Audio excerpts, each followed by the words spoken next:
Now, this campaign, not surprisingly, has really divided opinion. Dominique, Samuels, are we just starting to conflate issues here? Are we conflating a man maybe being overly flirtatious or making a comment to a woman with sexual violence, the type of sexual violence that obviously has been in the headlines as a result of that despicable murdering monster Wayne Couzens?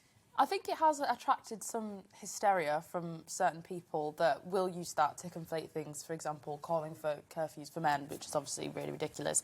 However, I will say a lot of the issues that were raised in the advert, myself and a lot of other girls and women that I know have experienced those things where people are aggressively accosting you in the street, making you feel uncomfortable. Once I was at a bus stop on my own and someone was like demanding I get in their car.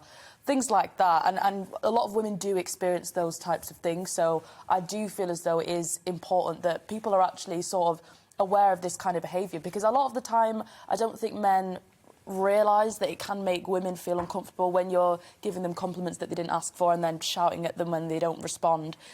So I am a bit balanced on this. I think the issues that were raised were fair. I've experienced them and they have made me feel very uncomfortable. But then at the same time, I think it's important not to try and demonise men and use that as an excuse to call for ridiculous things like curfews, I'd say. Because, Rebecca Reid, that is something that you're hearing a lot now, this concept of men who, on the whole, are upstanding citizens, starting to feel under attack. I have never heard a man, particularly a nice man, complain of that. I've only ever heard that as a positive thing, that men, nebulous concept here. I think you, or Andrew, they're admittedly demographically slightly off here, but I think of any of the men who I've met and worked with through here, or male friends, none of them would be offended by that. And I think if you are offended by it, maybe you need to just take a minute to reflect on why. And I do understand that the idea of that advert is that it escalates. So it starts with things at the right at the very minor end. And I understand why men go, what's wrong with a compliment? The first time someone made a compliment about my breasts to me, I was 13. And they probably didn't know I was 13. It's hard to tell how old girls are. But that stayed with me. I was genuinely frightened. An adult man said he liked my tits. And I was literally a child. I had just left primary school.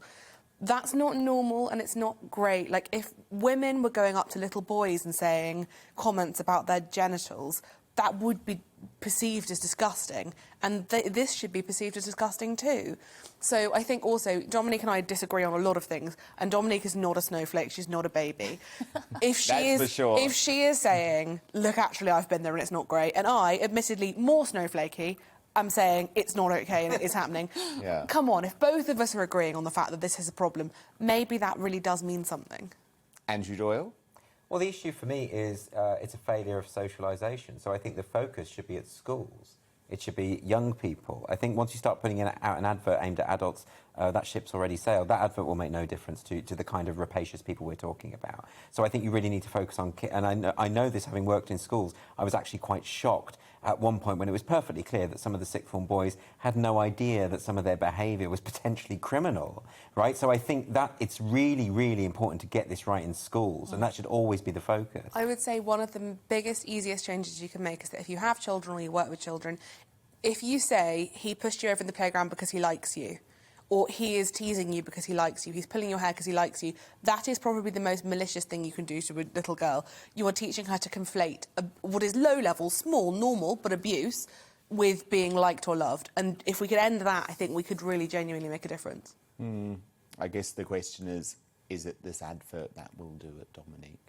Yeah, I think it's always difficult with things like this because I doubt it will make that much of a seismic impact, but a lot of people say, well, it's great that we're having the conversation. Yeah. I think, like Andrew said, though, there should be more of an effort in schools. I remember when I was at high school, there was an issue with one of the female teachers. She actually, after a bit, refused to teach in the classroom because the boys were making her feel so uncomfortable, making comments about her skirt, about her body, about the way she looks. And this one was a teacher. She's supposed to be in a position of authority. So I do think perhaps going into schools and having those sorts of conversations that are inclusive of everyone would make more of a difference. No, and I hear you and I hear your personal experiences. All I would say is that it's quite difficult as well for some respectable young men these days who are looking to find love and not- knowing where It's the not boundaries difficult. are.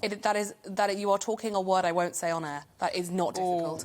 All you have to do is be respectful and treat people. If you wouldn't do it to a male friend before you are sexually engaged with somebody, treat them like you would somebody who is not of the gender you want to have sex with. That's all we're asking. It's not complicated. Good advice.